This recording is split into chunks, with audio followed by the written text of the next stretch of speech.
I love his journey, Salty. I love his journey, how he's got to this position to be a head coach in the NRL, and it hasn't been easy. And to be fair, when he finished his playing career, he probably didn't set out to be an NRL head coach. Welcome everybody to another edition of the Billy Slater Podcast. Things are heating up. We're 2 weeks away from finals. We saw some terrific footy over the weekend. There's a few stories too that we'll touch on as well. So, as always, plenty to get into. We do it all thanks to Tab. How are you, Billy? I'm good, thanks, Salty. How are you? I'm doing very well, thanks. Boy, we saw some good footy over the weekend, and we'll get into in just a moment. Some great finishes. And I asked you last week, is the top 8 locked in stone? Well, now we can certainly say that it isn't, is it? No. There's a fight for that last position, and there's a couple of teams that a few things went their way, and I agree with you, Salty. I thought the footy on the weekend, from not just the top quality sides, but some of the sides down the bottom are showing plenty of form and plenty of excitement towards next year as well. So that was one of the rounds of the weekend, and it just sets us up for September coming up in a couple of weeks. Yeah, it certainly does. All right, we'll get on to the football and where we're placed in just a moment, but one of the big stories is that the Titans have a new coach for 2026, Josh Hannay. You mentioned straight after the Origin series that you didn't expect to have him next year as an assistant coach for Queensland, and that's the case now with Josh. We'll talk about Josh in just a moment, but the whole situation at the Gold Coast, Billy, what do you make of it? Yeah, it's obviously been a disappointing year, and look, firstly, when you have a disappointing year, a lot of the questions are why, and you look at a couple of their key players that missed through injury. Dave Fafita obviously missed a whole heap of football through injury, and then Keano Kinney, who was probably their best player when he went down with that neck injury, he missed pretty much half the season as well. So, there are some excuses there, but at the end of the day, Des Hasler has had 2 years at the Gold Coast Titans. They've just finished up. They're probably going to finish up with a wooden spoon now, and that's disappointing. And look, I'm sure he's put his heart and soul into trying to make that organisation work and put everything that all his credentials. He's a 2-time premiership winning coach. He's taken the Bulldogs to 2 grand finals as well in the last decade or so. And we all know what quality of coach Des Hasler is, and I'm sure he won't be lost to the game, but the powers to be at the Gold Coast Titans have decided to move on into a different direction. And that direction is to Josh Hannay. Tell us why you think Josh Hannay will be a successful coach in the NRL. I think he's as good a chance as anyone. He's got so many great qualities as a coach. He's a really good person. And I love his journey, Salty. I love his journey, how he's got to this position to be a head coach in the NRL. And it hasn't been easy. And to be fair, when he finished his playing career, he probably didn't set out to be an NRL head coach. He actually went back to his hometown of Moranbah, central Queensland, and he started up a retail business in clothing, and eventually started playing for his local footy team, and ended up getting injured. And somewhere along the lines, he got this bug to coach, and went down to Brisbane, spent some time in the Host Plus Cup, in the Queensland Cup, and coached the Magpies, the South Magpies, and then he went on to be an assistant coach in the NRL, with the Cowboys and obviously the Sharks, where he is at the moment. For both of those organisations, he's been an interim coach. When they've moved their coach on, he's taken over the reins as the head coach for the remainder of those seasons, and he's missed out on those opportunities. So he's been through some disappointments where he's missed opportunities, and I just feel that I know what he brings to our coaching group in the Queensland State of Origin team, let alone what he brings to the playing group. So yeah, I just think that he's got a lot of qualities. He's had a journey that he's really grateful for this opportunity, and it's an exciting opportunity to dive into. The Gold Coast Rugby League sort of precinct is probably untapped, and I don't think that it has ever reached its potential there. there are so many players that in the NRL that have come from the Gold Coast, and if they can make this organisation a place for young Gold Coast people, men and women, and boys and girls, to want to be a part of that club, that's the challenge for Josh Hannay and the people of the Titans now. I think Scotty Sattler's come on board, obviously, as the director of football, which is a great appointment. Again, a great person. So, they've above and beyond. They've chosen great people to lead their footy team forward. But he's as good a chance as anyone to lift this organisation out of the ground. It's interesting what you say there, Billy, about the Titans and their standing in the region. And I say region because that they've got down towards the northern rivers of New South Wales, down towards Lismore and around Byron Bay and the townships around there as well, that they can certainly tap into. I've always, in myself living in southeast Queensland, I've always thought that the Titans should be, and I know Steve Mitchell agrees with this, and it's interesting hearing what you said a moment ago, that they should be a representative team for the region. So if you're a Currumbin Eagles junior, for instance, your aim should be to go through the grades there and then make it in the NRL at the Gold Coast Titans. Yeah, and the other thing is they've got to have the right people in the recruitment areas to make those crucial decisions, because at the end of the day, you can't have everyone. So you need to be able to select the right ones. There are so many, like I said, so many players that have grown up on the Gold Coast and represented those clubs, the Currumbin Eagles and Burleigh Bears, and that have filtered through the NRL. Xavier Coates is from Currumbin Eagles, Tom Dearden's from Currumbin Eagles. So if you can create a want for those kids to be a Titan, you're halfway there. Yeah, so we wish Josh Hannay all the very best for his new position at the Gold Coast Titans, and as you quite rightly said as well too, about Billy, about Scott Sattler as well, who will do a wonderful job as the director of football. Let's move on to some of the football that we witnessed in the most recent round in the NRL, including, Billy, just some crazy finishes. I mean, I think we're four days on from what happened in Mudgee, but I'm still finding it hard to believe what we witnessed. That Friday night was incredible. We had the Golden Point thriller in Mudgee, and then the Bulldogs taking on the Melbourne Storm down at Amy Park. That was a brilliant game as well. And you could just see that, those four teams, they're going to be there when the whips are cracking, because, they've got that toughness, that defensive resolve that stands up in finals football.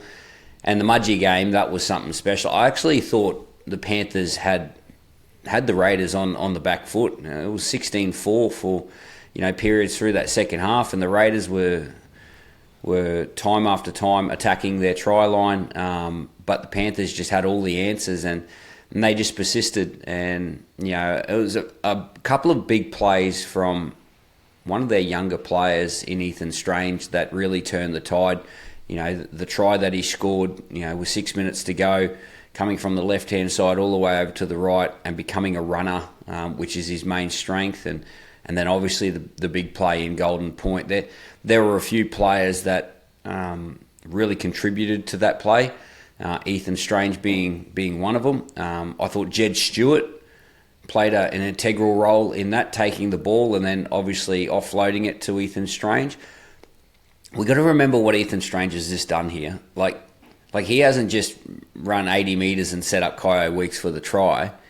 He's beaten arguably the best halfback in the game, Nathan Cleary, and then he just took on Dylan Edwards in Dylan Edwards' position. That's his position, to make those cover tackles coming across like he did, and he just took him on with, dare I say it, disrespect, and just blew him away, created the opportunity through his leg speed and his power, and then set up Kyo Weeks, who has just always been there this year. He is always there, whether it's an offload, whether it's a line break, any opportunity. Kyo Weeks hasn't missed one this year, and that's been his greatest strength. And they got the job done. I don't know if this is the last thriller that we're going to see from these two teams this year. You anticipate that they could meet again. How far deep in the finals will be the big one? Well, it'll have to be deep because I don't think the Panthers are going to make the top four. So it won't be the first week of the finals. So second week at the earliest, potentially a preliminary final. Who knows? It could be a grand final. Billy, just on the Raiders, we saw that great play at the end on Friday night. But one thing that stands out for me watching them, and get your thoughts on this, is that every one of the players just does the little things, those 1%ers so very well, don't they? Yeah, well, the good teams are built off effort, and they've got a lot of effort in their team. The one thing that I noticed with their footy team, Salty, is they're all dangerous. They're all dangerous ball runners. You know, you look at that from their fullback to their outside backs. Their outside backs are powerful ball runners. Ethan Strange in the halves. Then you've got their middle forwards in Papali'i and Tarpanay. Corey Horsburgh's playing really well. He looks super fit. The guys off the bench, Simi Sasangi can do something out of nothing. Yeah. Owen Paddy's a young star on the rise that can pull out a 40-20 or a little kick from dummy half to set up a try. Then you've got guys like Hudson Young that, you know, things just happen around these guys. So they're not your traditional football team that they're predictable, whereas these guys are unpredictable. They're unorthodox, and things can just happen around them, like we saw in the Golden Point situation where Nathan Cleary hits the upright, it comes down, Jed Stewart gets it to Ethan Strange, and anything can happen when guys like Ethan Strange have got the footy in their hands. So I've got the only question mark that I do have, and it's not a negative, it's just that it's the unknown, is their key positions haven't played in many big games. You know, you got Kyo Weeks, Ethan Strange, Jamal Fogarty, and Tom Starling. So that's the only question mark that's hanging over the key positions of the Raiders. But in saying that, like, there's a first for everything, and that's not saying that these guys can't do it. It's just that they haven't done it yet in big games, whether it be representative football or finals football. But they're giving every indication that, you know, they will stand up, you know, in the big moments at the end of the year, because you look at that one at Mudgee on the weekend, and it was the big players that stood up, and particularly Ethan Strange. You know, one thing too that is becoming a real weapon in the game, Billy, is that ability to have a big kick to get you out of trouble. I think it's already been there, but we've got some guys that can just launch, can't they? I mean, Moses is doing it so well for Parramatta. Reece Walsh can do it for Brisbane, and Jamal Fogarty can certainly do it for Canberra, and he did it a few times on Friday night. Fifth tackle on their own 30, boom, 60 metres, just off one step, basically. It's such a weapon, isn't it? And when you play against guys like teams like Penrith, that's their game, to try and suffocate you of field position, and they try and pin you in your own end, make you kick it out of your own 30, 40 metre zone. And then someone that can kick that extra 10, 15 metres, that's the difference. That's the difference in the field position battles, and that can turn a really tough set into an okay set or an okay set into a great set. So I think Jamal Fogarty's a great foil for the young star Ethan Strange as well. He's a very measured player, and he just allows Ethan just to sit back and lean into his strengths. His strengths are the running game. He's got a good little pass on him, but his footwork and the way he runs the football, he can just concentrate on that, Ethan, because Jamal's got the control of the footy team. He's got the control of the kicking game, and how old's Jamal Fogarty now? Is he 30? Yeah, he's 30. Playing some great 30, footy. 31, yeah.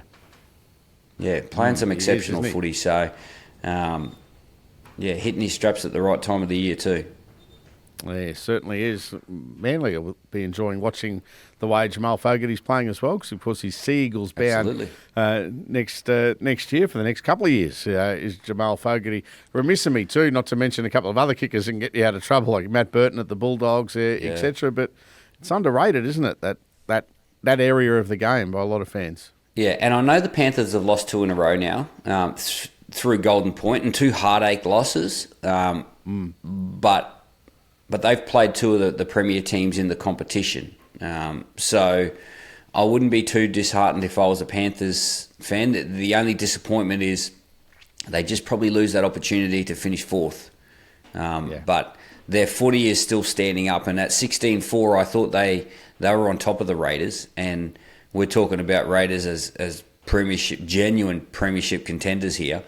16-4, right on top. Probably would like the last 20 minutes over again, but there's a lot to like about what the Panthers are doing at the moment. And there's a bit of talk around whether they rest players now as well. We'll find out this afternoon when the teams come in, but that could be a possibility, because once you lose that option of finishing in the top 4 and you're guaranteed a spot in the top 8, well, then it becomes about, okay, let's get there nice and healthy and playing our best football, and how we do that is entirely up to us.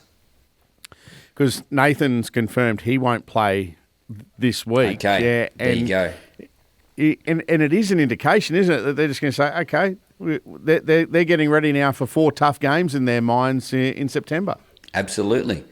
It's a smart play. It's a really smart play. And at this time of the year, you have to do what's necessary. And what position you are on the ladder, what position you are with your football team, the health of your football team. Everyone is trying, like I've always said, you need 3 things. You need ladder position. I think that's an important thing, probably not the priority. The priority is probably playing your best football at the right time of the year, and you got to be healthy. They're the 2 priorities. Playing your best football in September and being super healthy with your squad. And then the third one is your ladder position. Well, as soon as the Panthers have lost that ladder position a little bit, they're focusing on the other 2. They're focusing on healthy and playing their best football at the right time. All right. Well, beware the Panthers still when it comes to the finals. That's for sure.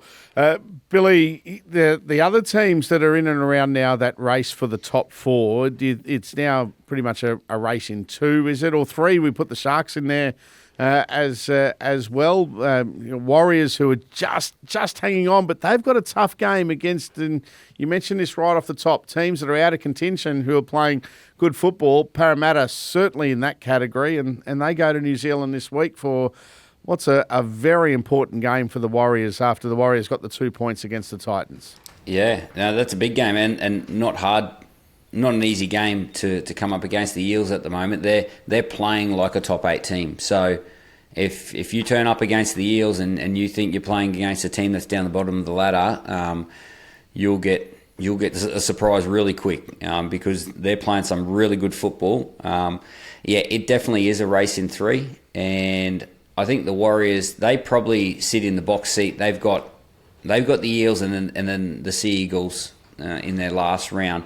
The Broncos have got a tough run. They got the Melbourne Storm in the last round, but do the Melbourne Storm rest players for that last round? It's an away trip up to Brisbane, and if they're guaranteed a top 2 position, do they look at those priority of being nice and healthy and finishing the season, without any injuries? So that's an option that could lean into the Broncos' favour as well. And then the Sharks haven't got a bad draw either. They got the Knights this week. And then they finish with the Eels. The Bulldogs. The Bulldogs, yes. That'll be a tough one leading into it. But isn't it interesting? We could talk all day about who's going to win, the predictions of this game, and then it just gets thrown upside down within 80 minutes of footy. So we just have to wait and see.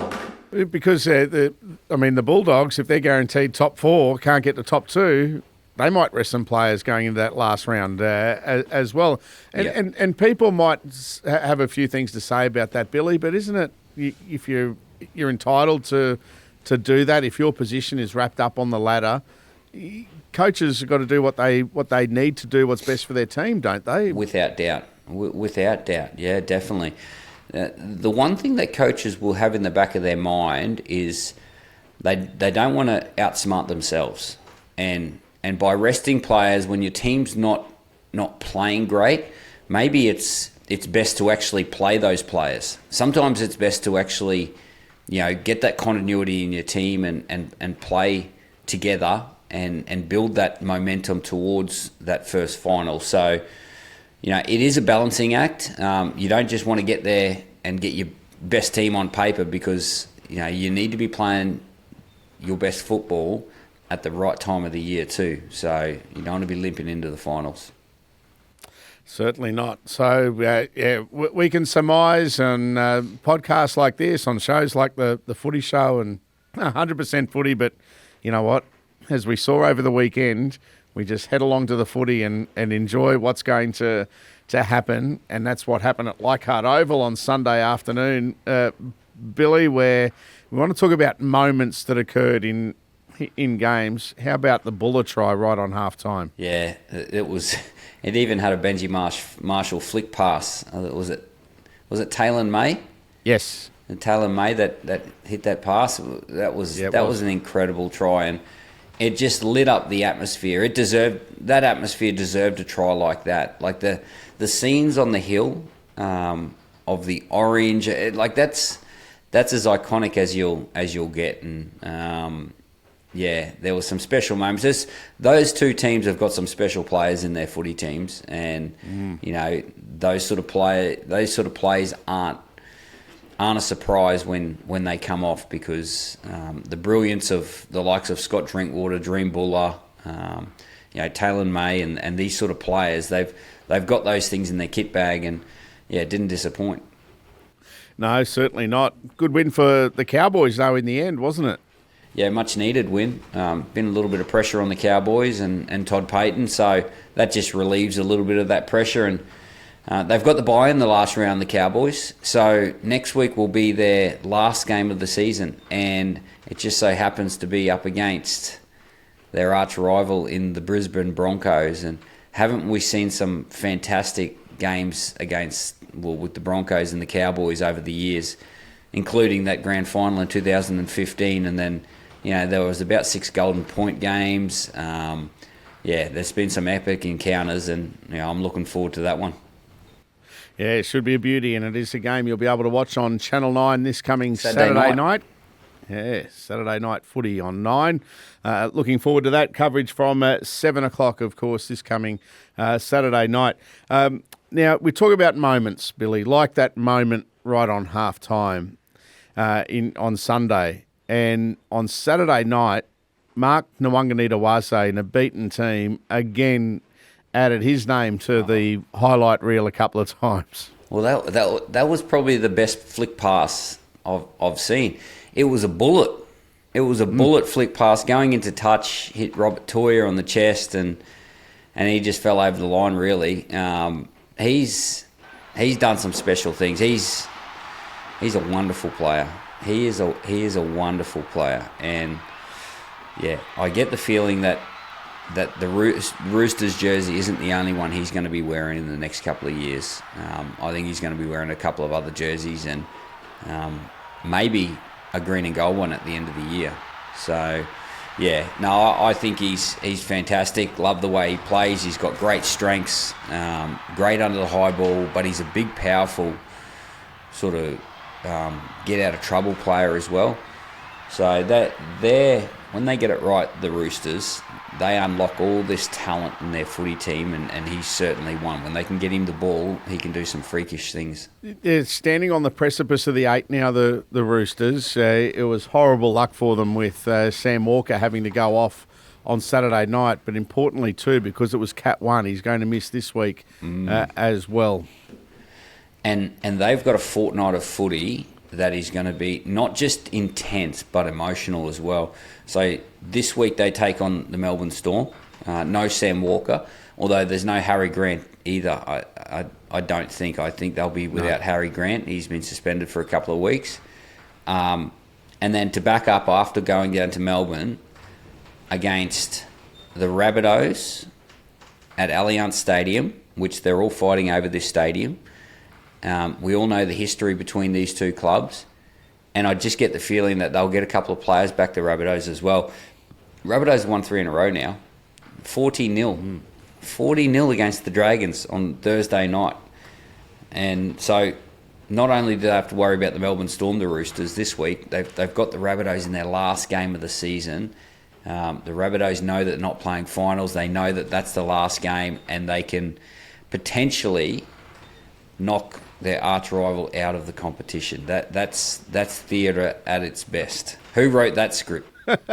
Isn't it ever? I'm sure if Wayne had written the script, or if one of Russell Crowe's script writers, let's go with that, they might have had it for South to overtake the Roosters to get in the finals. Ooh. But they might have written that one in. Wow. It'll be very Hollywood. I just think it's we can go on holidays together. Come with us, boys. That's what the Rabbitohs will be thinking. But if the Roosters beat the Melbourne Storm this week, that's a big game. That's their first priority, and they've been playing good enough to challenge all these top teams. Their last month of footy has been great. Little hiccup on the weekend. So many errors in their footy team. You could see how disappointed Trent Robinson was after the game. I think they will tidy up a lot. Sandon Smith comes into the football team, I believe. Yep. That's been all the talk. So he's a quality player, and a little bit like the Broncos with their injury situation, they've got some depth in that position at the moment. Sandon Smith's been there for the majority of the first half of the year. Now he gets the opportunity to come back in and perform.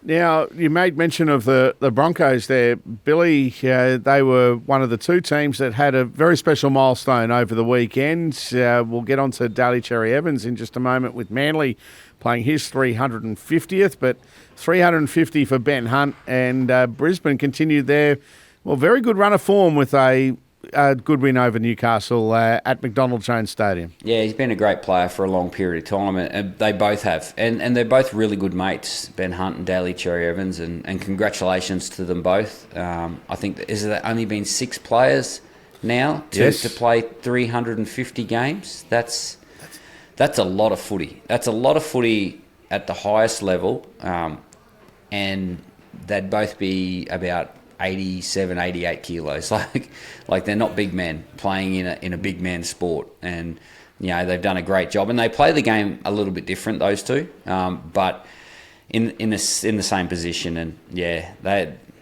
they deserve all the accolades that they get this week, and I'm sure they've had a really good week. They both had great victories, and the Broncos, they're putting a couple of games together.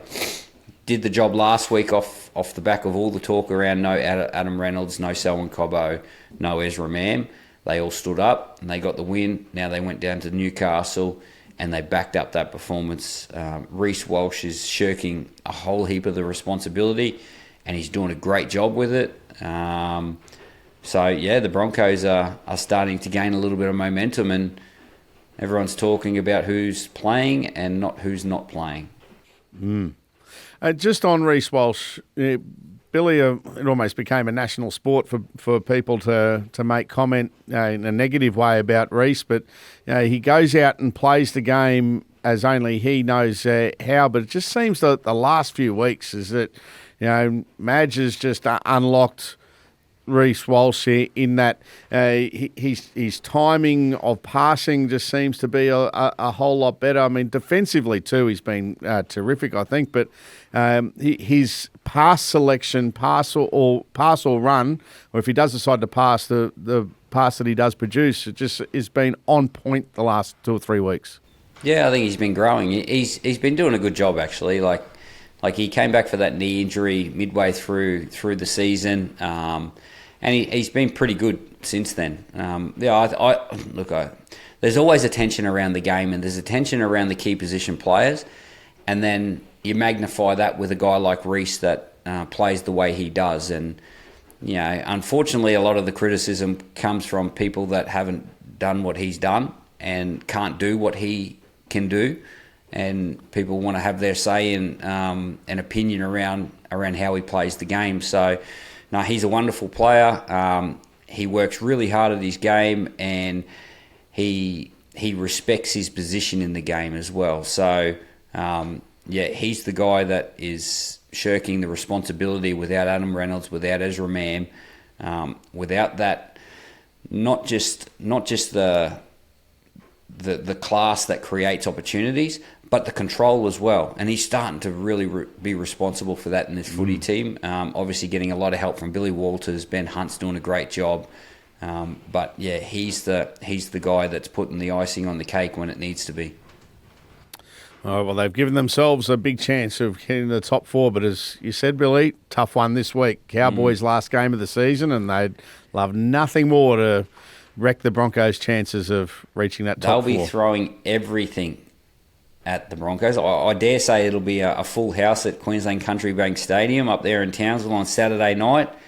That's going to be an incredible atmosphere up there, and who knows? That's a flip of the coin. That's dead set a flip of the coin. I think the Broncos they've got a little bit more to play for, but when you're playing the last game of your season, heading into the offset, you want to have that good feeling in the dressing sheds after. You want to have that good feeling going into your holidays and your rest time, and there'd be very few better feelings than beating the Broncos at home leading into that. So the Cowboys will be certainly up and about for this one.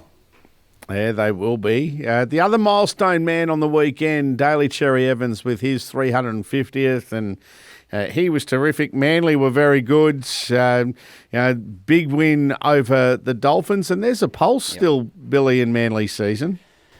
Yeah, it's only very faint. It's very faint, but as you say, they've got a chance. That's the best game of footy I've seen both Daly and the Manly Sea Eagles play for a while now, for a few months. He did a great job. He was in the action. He was creating opportunities. He was desperately looking for that try, but didn't quite come. Everyone else seemed to get it. 58 points. There was 88 points scored in this game, so defence was certainly optional in this one. But it was good to see Daly sort of get the environment to celebrate his 350 that he did. I saw a whole heap of family in the crowd, and his girls were the ball kids, and it was just one of those real celebrations of one of the great players of our game. Yeah, most certainly, and you're right. Everyone else was scoring except DCE himself. He was trying. Yeah. He was trying to get there. He was. I'll tell you where he did go. He made the drive up the highway to see his good mate Ben Hunt on Sunday. I thought that was a really lovely touch. Yeah, special moment, wasn't it? And I only saw a photo of that, but that just goes to show you the mateship that those two have. And like I said, it was just ironic that they celebrated their 350th game on the same weekend. Wouldn't it have been nice if they played against each other? Oh, that would have been good. But then that would have been very you can only get one winner then. They both won, so we're getting greedy now. No, exactly. Yeah, well done to both of them. Terrific guys and very good footballers as well. This is the Billy Slater Podcast. We do it thanks to Tab. Fans always ask, Lozza, what was the best era of league? And I tell them, nothing beats the line-breaking, flick-passing, goose-stepping, Vegas-flying, turbo-try-scoring, origin drought-breaking, simply the best era of footy we're in right now. And with more market stats and insights, it's easy to enjoy the best era in footy with the best app in footy. Tab. We're on. What's gambling really costing you? For free and confidential support, call the number on the screen or visit the website. Billy M. Medal time on the Billy Slater Podcast. It's all thanks to the team at Tab. All right, this is where Billy selects his best team and best player from the weekend. Okay, Billy, over to you. It's always hard, but this week seems even harder. Best team performance of the weekend. I'm going to go with a team we haven't spoken a whole heap about today, is the South Sydney Rabbitohs. 40-0. They won 3 in a row, and they're doing it without a lot of their stars on the field. Cody Walker's starting off the bench. No Latrell Mitchell. No Cam Murray. No Campbell Graham. Jack Whiten's out also. They're doing it with some of their younger guys, and when you have your top line talent sitting on the sideline, you've got to do it through team ethos and work ethic, and that's what they're doing. Young Jai Gray is doing amazing things at fullback. Tallis Duncan, who's playing in the centres, he scored a try, he set one up. Young Ashton Ward has come from nowhere. I read somewhere that he's on a $5,000 contract. That's just a great story at the moment, and I'm sure he's going to get upgraded over the next little period, but that's just a wonderful story. That a young fella gets his opportunity because he deserves it and he's earned it. and he's really making the most of it and doing a great job. So, yeah, I just think that Wayne Bennett and the South Sydney Rabbitohs, 3 in a row, they've just beaten the Dragons, who have been in a bit of form over the last month, 40-0, and they get to take on, they have the rest this week, they've got the bye this week, and then they launch into the Roosters in their final round. It's all set up. It is all set up. It certainly is. Yeah, I've been loving watching Ashton Ward play the last couple of weeks. All right, your best player, Billy, from the round, pick one. That's all you're allowed, one. Yeah, I've got one. There'll be some great players over the weekend, but I can't go past the number 6 for the Canberra Raiders, Ethan Strange. And it wasn't through quantity, it was through quality. And, you know, like I mentioned before, the Panthers had all the answers for the Raiders. It was 16-4, and they'd worked their way back into the game. Ethan Strange set up Simi Sasangi with a beautiful pass, and it was his running game attacking the defensive line, set up Simi Sasangi to put him over for a try, to put him within striking distance, and then the try that actually levelled the game was Ethan Strange coming from the left-hand side to the right, in a running position, scored the try through his power, and then obviously the moment in Golden Point, setting up Kyo Weeks. He did all the work there, Ethan Strange, and he stood up in the big moments, so he's the player of the round. Yeah, well done to him. Exciting young player is there. Ethan Strange, that is for sure. That is the Billy M medal. Thanks to Tab. The NRL season is here for the best time in sport. Tab has the best app in sport. Tab, we're on. Time now for some listener questions this week in the Billy Slater podcast. And as always, we appreciate these questions coming through. This one is from Fernando. Good to hear from you, Fernando. He says, "Hi, Billy. Storm haven't put the same team on the paddock back-to-back all season and have only played a few really good halves. They look like getting a full squad fit by round 27. How long does it take to find that slick cohesion?" That's from Fernando. Yeah, and he's right. He makes a couple of good points, Fernando. I think the first one is they haven't had their... Not just their full team, more their key positions as well. You know, there's been at times Munster's been out, then Jerome Hughes has been out with a shoulder injury the last little bit. Ryan Pappenhausen has had his time on the sideline. The one constant guy that has been there is Harry Grant. Now he's going to be missing for the next 2 weeks as well. So they're going to have to find a different way to find their best football.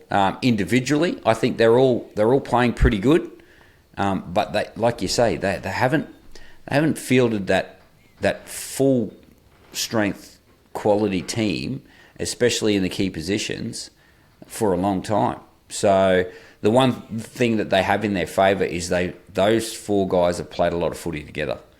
And the guys that are stepping in here and there are doing a great job. Jonah Pezzett, Tyron Wishart, although Tyron Wishart was one of the best players on the field against the Bulldogs. He set up, tries, he scored tries. So It is a concern, but I think there are ways around it, and I think they'll make it work, the Melbourne Storm. And you get the continuity at training, through Jerome Hughes is back training with the group now. Harry Grant will still be able to train, so he can still build that continuity, although it isn't match intensity. So, yeah, it's a valid point, but I think there are ways around it. All right, thank you for that one, Fernando. Now, this one from Alex, I'm coming from left field. Which stadiums do you recommend to spectators who want to feel the true spirit of the game? I'm a huge fan of footy and would love to attend more games with great crowds and fan participation like Leichhardt Oval on the weekend. Yeah. A few options for Alex. Yeah. Look, I think... Well, what's the spirit of the game? Like, I think, like everything, it all gives you different feelings. I love the suburban grounds. I love the Leichhardt Ovals. Even Shark Park. Shark Park. I played my debut at Shark Park, and it's just got that feel. It's got that history and that. But I also love Suncorp Stadium. I also love playing at the MCG. they all give you different feelings. I've played at Old Trafford over in England, and if you get the opportunity to go to the Ashes tour or you go over to the English Super League, go to some of these smaller grounds, and you'll get a feel of the spirit of the game when you go over to England and they're all singing, and it's just an incredible atmosphere. So I love the purpose-built stadiums. The Leichhardts and that are really close, but also your Seabus Super Stadium. The stadium up in Townsville, Amy Park. All these stadiums that are super close to the action, that's the ones that you want to be at, because they give you the best view and they give you the best feeling of being in the action. We can feel the hits. You can hear them, feel them. Yeah. If Alex is listening in Brisbane, go and spend a Sunday afternoon in the Chook Pen at Cougarai Oval. There you go. Win a Manly. Yeah, there you go. There's one. Or go and sit at... Actually, I know one ground that's gaining real popularity amongst fans that don't often go there. It's one I've gone to since I was about 3 years old, was Langlands Park, Totally Workwear Stadium. It's where the Broncos NRLW team plays games. You go there, you are right on top of the action, and they've got everything happening that you usually have in an NRL game, but it's all in that condensed environment where you feel everything. And you can go over and have a schooner at the Leagues Club straight away. Absolutely, Billy. Yes. Yeah, that's always a plus. Good on you, Alex. Thank you for that. Charlie, the games, the tries, everything about the footy has been great to watch. Is this the most entertaining NRL season to date? Oh, we tend to label everything right now as the greatest, but it is. It's one of the greatest periods of rugby league at the moment. I love rugby league since I was a boy. Through the simply the best era, like that footy to me, like that still brings back great memories and great goosebumps and feelings like that. But like the entertainment of the game now is incredible. It is so good. It is so good. So it's in a really good spot. Is it the greatest that it's ever been? Maybe. I'm not sure, but it's certainly great. And the game has always been great. And as long as we look after it, it'll always be great. So, we're very fortunate to be able to working it. We're very fortunate to be able to watch it every week. And now we get 4 live games on free-to-air television over the weekend. All of the final series, including the grand final, live and free on Channel 9. That is a privilege for our country and the people of our country to watch our footy. Yeah, most definitely. And a lot of people are tuning in to watch as well. Good on you, Charlie. Thank you very much for that. And thanks to all of our viewer questions from over the weekend. If you do want to send a question in, Billy Slater Podcast at 9.com.au. Billy Slater Podcast at 9.com.au is the email address. Time now for our Ampol Power Surge, Billy. This week we're looking at the top 3 moments from the weekend. Top 3 moments of the weekend. I'm gonna put in there in third place. I'm gonna put the Dream Bullet try. Mm-hmm. The Dream Bullet try. I thought that was a special moment, and I'll give Benji Marshall a kick in the backside. He could have given a little bit more emotion on the sideline too when after that flick pass. He had his coach's head on. He had his chewing gum in his mouth, and he was so measured, and he gave nothing away. I thought that was a moment where he could have got a little bit of a smile and celebration of that try. So that's one. I'm going to save that one up my sleeve. That's going to be the winner. So the next one, I'm going to give it to our 2 milestone men. I just thought, nice moment. Daly Cherry Evans going up to Newcastle to watch Ben Hunt play the day after that. He just played his 350th. 700 games between them on the one weekend. That was a nice moment. And the winner, Ethan Strange, in that last moment of the Golden Point game against the 4-time premiers, the Panthers.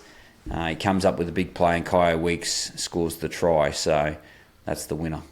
See, it should have been 5, I think. Could have had 5, and maybe it is the greatest era of rugby league. What are we talking about? Mark Nwanganita-Waze. He was in the back of my mind too. I had him there. What else? Which one? Well, Tyrone Munro with the 5 steps on Clint Gutherson, the 5 little quick steps, and then burned him on and didn't even get a touch outside. On him. No, that was pretty good. Not for Clint, but that was pretty good for Munro. No, it was good to watch. It just goes to show every game producing so many wonderful highlights. It's great to watch at the moment. Always has been, as you say, Billy. Now, whether you're cheering on the sidelines or in the living room, Ampol's got your back on and off the field. Proud to power Australia's own sporting nation. That is the Ampol Power Surge for this week. Now, Billy, we head into round 26. Thursday night, Bulldogs v Panthers. And as we know, regardless of who's rested from the Panthers, they're going to be competitive against the Bulldogs. A massive game for Canterbury Bankstown this week. Well, the Panthers rested all their Origin stars during the year, and they beat the Warriors over in New Zealand. So yeah. It is that'll be a big game. Then we don't have to wait long until Friday night. The Melbourne Storm up against the Roosters, and then Saturday night the Cowboys and the Broncos. They're the 3 that I'll be really eager to watch. So yeah, there's some great games coming up, and they're all mean something. Where do they finish on the ladder? Do they play finals or not? Even the Dolphins and the Titans, 4:00 on Sunday afternoon, the Dolphins are desperately trying to stick to that top 8 position and leapfrog the Roosters. So they'll be looking for a big win over the Titans, and the Titans playing for Desi now. Des Hasler's got 2 games to coach at the Titans, and they'll be giving their heart and soul for their exiting coach. So, there's some brilliant games coming up, and only 2 weeks before the finals. Yeah, absolutely. Well, if the Storm win and Dolphins win, they swap places. With the Roosters. That could be huge on Sunday at 4:00. As you say, Billy, so much to look forward to this weekend with the 4 NRL games on 9, every NRLW game on 9. There's so much to look forward to coming up this weekend. So, Billy, I look forward to seeing you some stage over the weekend, I'm sure, but it's going to be another weekend full of great rugby league action. I can't wait. Thanks, Salty.